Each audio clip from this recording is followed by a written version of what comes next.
Tuntun ti jáde lórí ọ̀rọ̀ Jíjẹ Awujale tìlú Ìjẹ̀bú. Kí la gbọ́ kí la rí gẹ́gẹ́ bí ó ṣe tẹ̀ wá lọ́wọ́.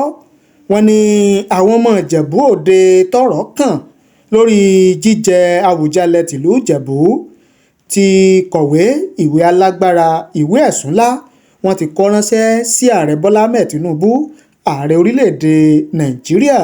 Kí wá ní àwọn tọ́rọ̀ kàn lórí ọ̀rọ̀ Jíjẹ Awujale tìlú Ìjẹ̀bú Òde tuntun? Kí ni wọ́n kọ? Kí ni wọ́n wí? Kí ni wọ́n sọ fún ààrẹ Bọ́lá Ahmed Tinubu gan-an?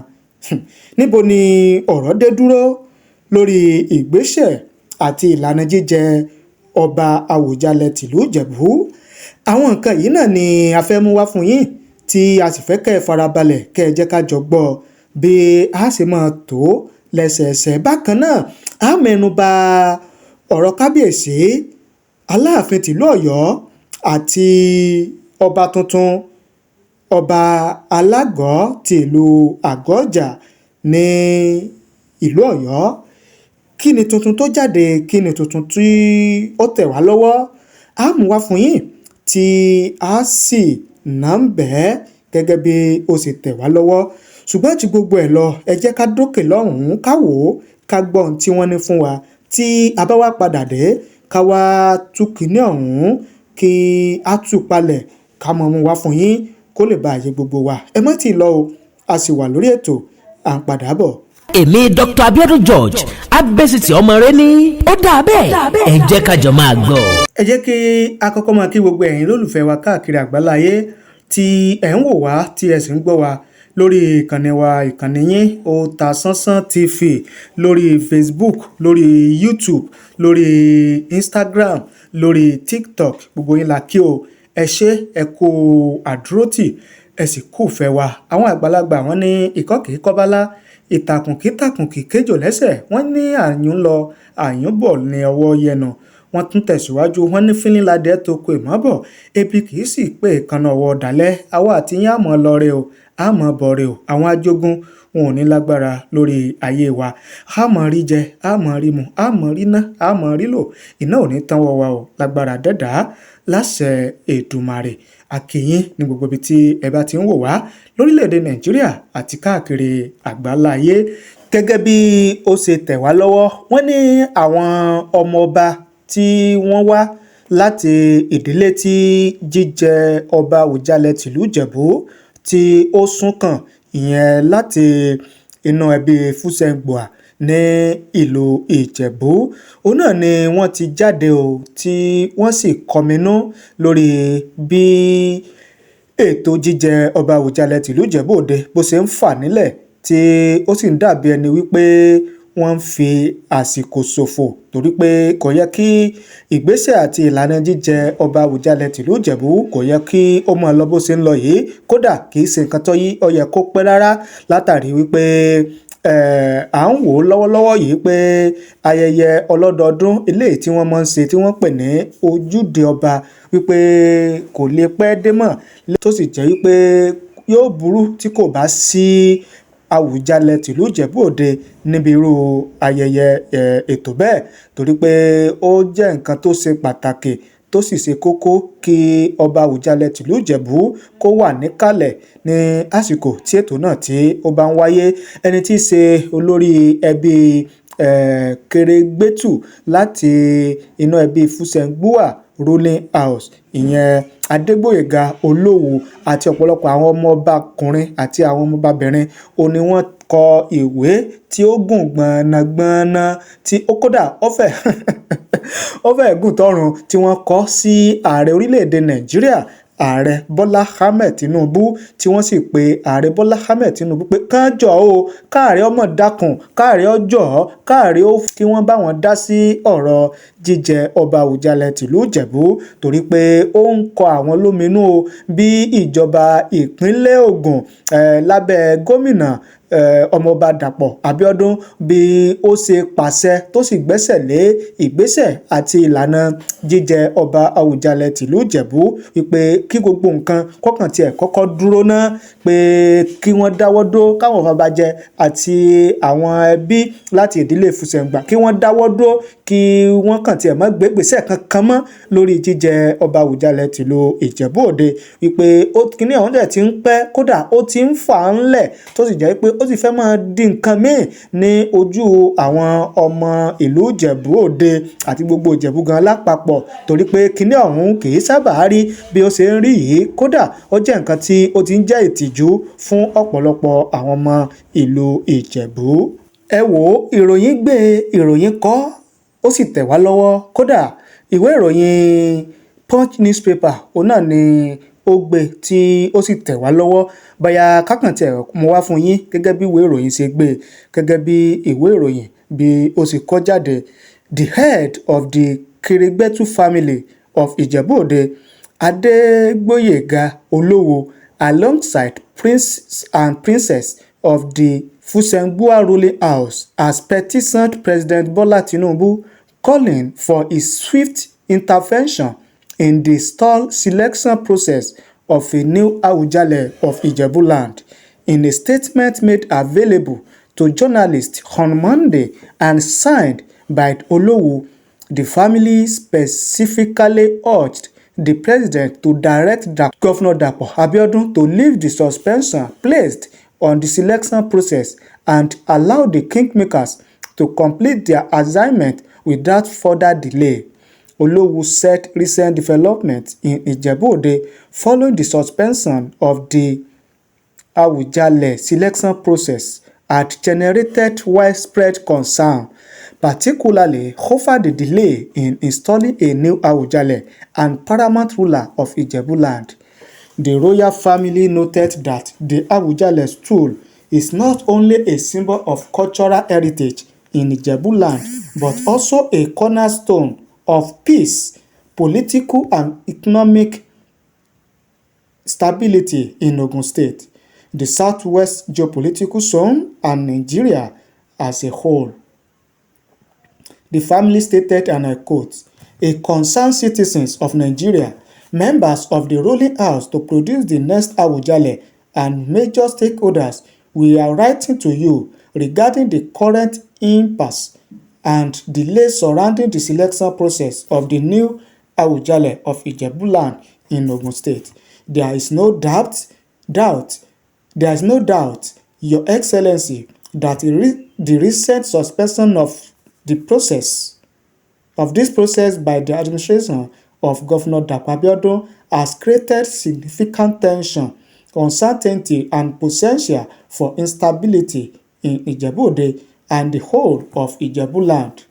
The suspension of the process has even resulted in a situation where one of the candidates has started parading himself as the Awujale elect without going through the complete selection process. The same candidate, in desperation, even procured the services of a waka musician to produce a jingle praising him as the new Awujale of Ijebu land. The waka jingle is now being deliberately distributed throughout the Ijebu kingdom. This is not only illegal, but could lead to a serious breakdown of law and order in the kingdom. The brazen and illegal act by one of the candidates, and indeed any of the candidates, should not be allowed.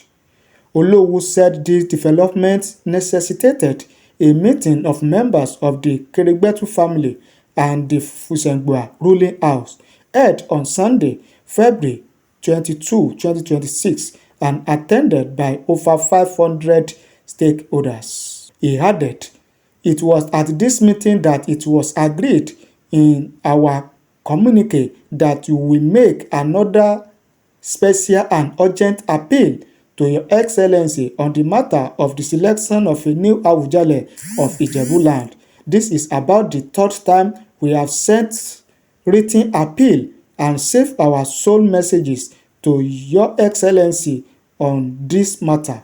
Olowu said it was an incontrovertible fact that since the selection process was the revered Awujale's stool was altered, the situation had continued to cause distress among the people who wished to follow established traditions.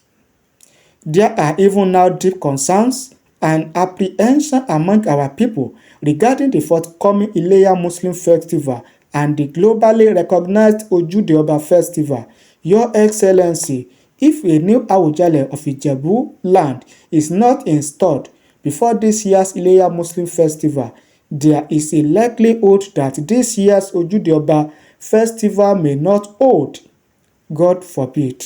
This is because many of our people in the diaspora all over the world may not be keen on traveling to Nigeria to participate in the annual globally recognized cultural festival if a new Awujale is not installed before then. This, of course, will be a big minus for tourism in Ogun State as a whole because the huge revenues generated annually from the festival may be lost in 2026, and this may not augur well for our dear Ogun State. Also, Nigerian businesses and companies that participate in the annual Ojude Oba festival are already expressing fears over its conduct this year due to the impasse and the delay in the selection of a new Awujale of Ijebu land. Your Excellency, we are aware of the importance your administration attaches to tourism development in Nigeria and your government vision to make the sector a major revenue earner for the country.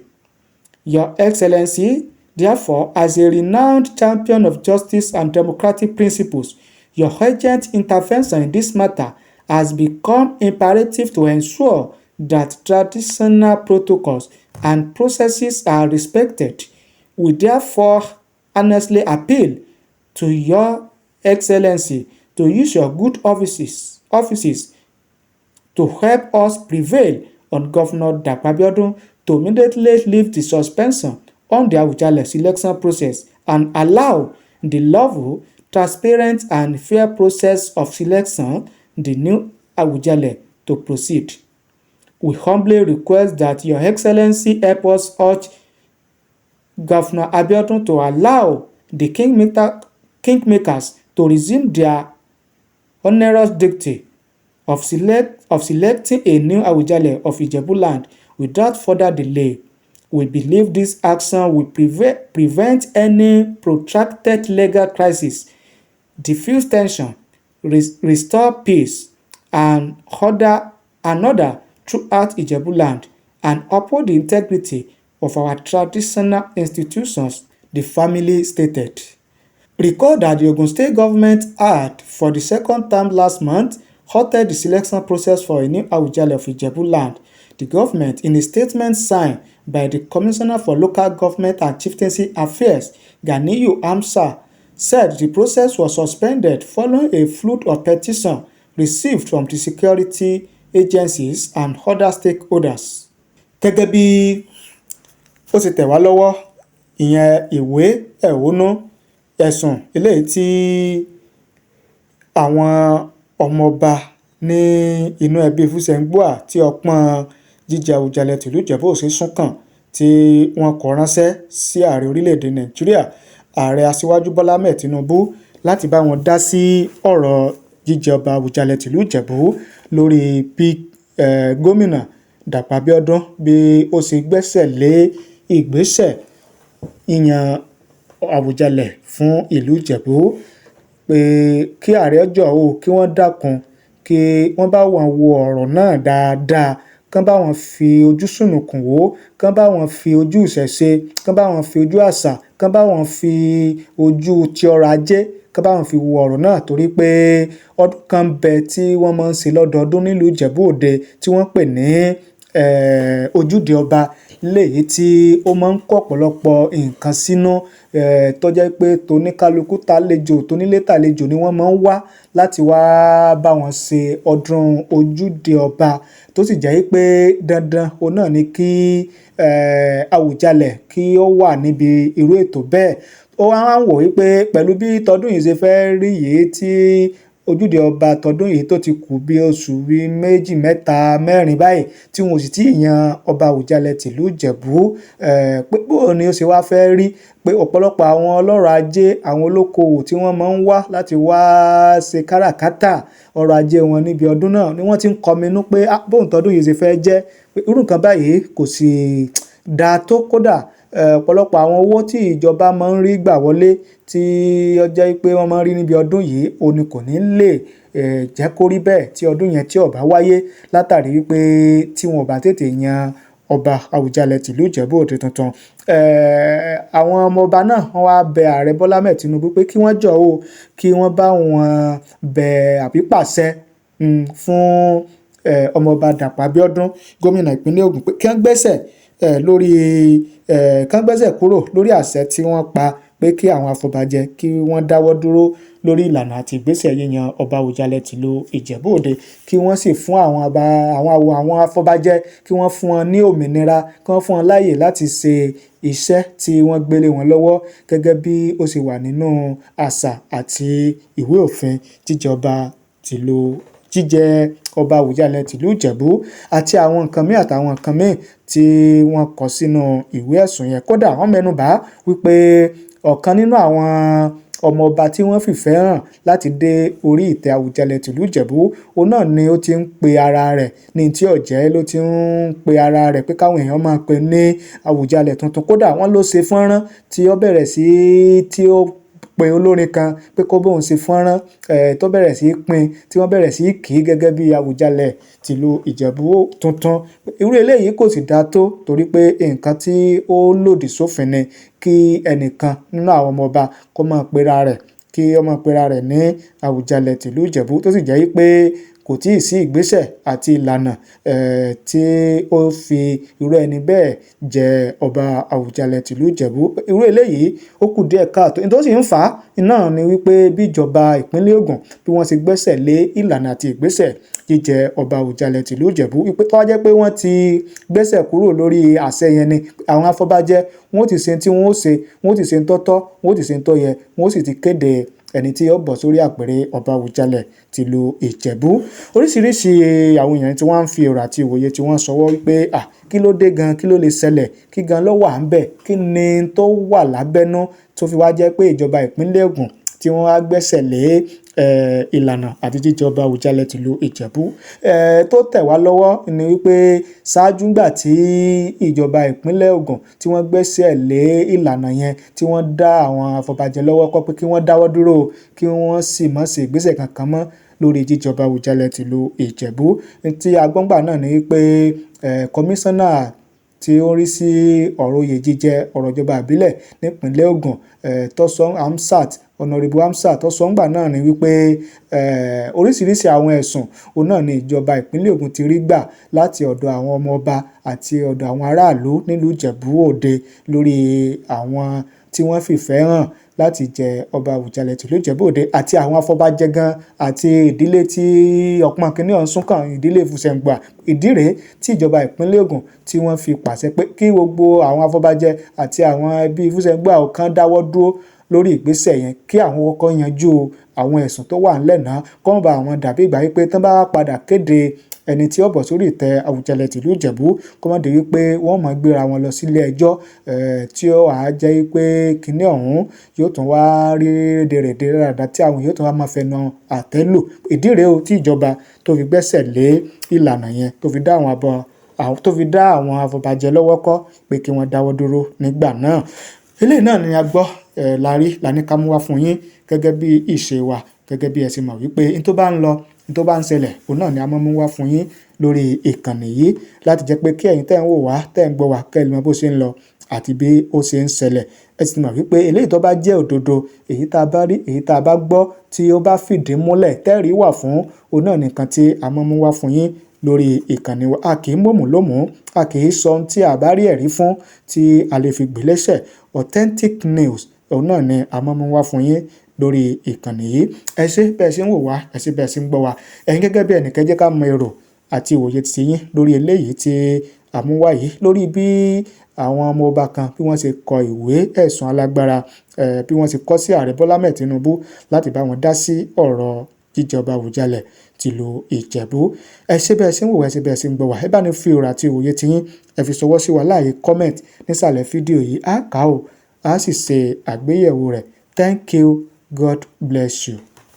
Mo kí gbogbo ojú tí wò mí ti ń gbọ́ mi jákèjádò orígun mẹ́rẹ̀ẹ̀rin àgbáyé. Orúkọ mi ni Ambassador Àkànfẹ́ Ìwò tí mo jẹ́ agbẹnusọ fún iléeṣẹ́ X2 Ultimate Herbal International Limited.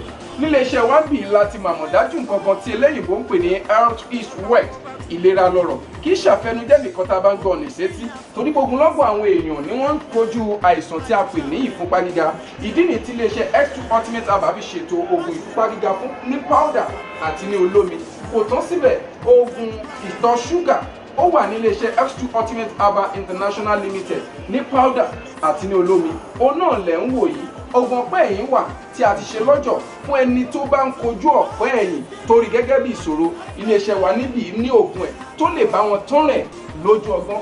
Bákan náà, ogunlọ́gọ̀ àwọn èèyàn ni wọ́n jẹ́ oníbìísí tí wọ́n ti rora wọn pín wípé Ọlọ́run ò lè ṣe, ṣùgbọ́n tó jẹ́ pé àìsàn kan sómìíràn ní kọjú ọmọ bíbí wọn. Ó wà ní iléeṣẹ́ X2 Herbal International Limited fún ìwòsàn fún àwọn oníbìísí. Kò tó síbẹ̀ o, a ní ọ̀pọ̀lọpọ̀ oògùn tí a ṣe létò fún ẹni tó bá jẹ́ ẹni tó bá ní ikùn gbẹ̀ndù tó jẹ́ pé ọ̀rá ti pọ̀ jù lára ẹ̀, ó máa bá wa burn fat, a pè ní X2 burn fat fún obìnrin àti fún ọkùnrin.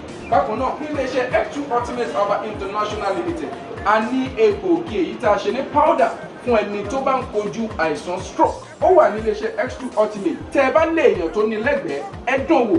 Ìjọba lù lóǹtẹ̀ fún lílò torí pé ojú dání. Kò tó síbẹ̀ o, ogunlọ́gọ̀ àwọn èèyàn ni wọ́n máa ń fi ìlera wọn ṣeré nípa ètò ẹ̀jẹ̀ lára. Iléeṣẹ́ X2 ti ṣètò X2 blood tonic, èyí tó jẹ́ oògùn tó lè pèsè ẹ̀jẹ̀ sára. Powder ló wà, a sì tún ní olómi. Káàkiri ni wọ́n ti mọ̀ wá nílẹ̀ yìí jákèjádò àgbáyé. Kò sí onírúurú àìsàn tàbí àrùn tẹ́ lè máa kojú tí a ní oògùn rẹ̀, egbòogi ẹ̀dá ti ṣe lẹ́jọ̀. Gbọ́ mi, ìjẹ́ wọn tiẹ̀ ń làkàkà nípa ọgbẹ́ inú. Ọ̀pọ̀lọpọ̀ obìnrin ni wọ́n ń làkàkà nípa fibroid, èyí tá a mọ̀ sí oyún ìju, ikùn rẹ̀ gbẹ̀ndù yìí. Wọ́n á máa rò bóyá ó máa tó bí ni, kò ní bí. Ogunlọ́gọ̀ èèyàn ló dẹ̀ ti náwó lé lórí tí fibroid yìí wọ́n ti gbáwọn èèyàn nítorí ẹ̀. Àìrìn jìnnà láìra bukú ọ̀kẹ́rẹ́ o. Iléeṣẹ́ wa X2 Ultimate Herbal International Limited wà ní number 30 Olúyọ̀lé Shopping Complex, New Garage Ìbàdàn. Àtẹ̀ka wa tó wà ní Assurance Royal Plaza, Asolẹ̀ Ìbàdàn. Ẹ pè wá láti request fún èyíkéyìí product wa tẹ́ bá fẹ́.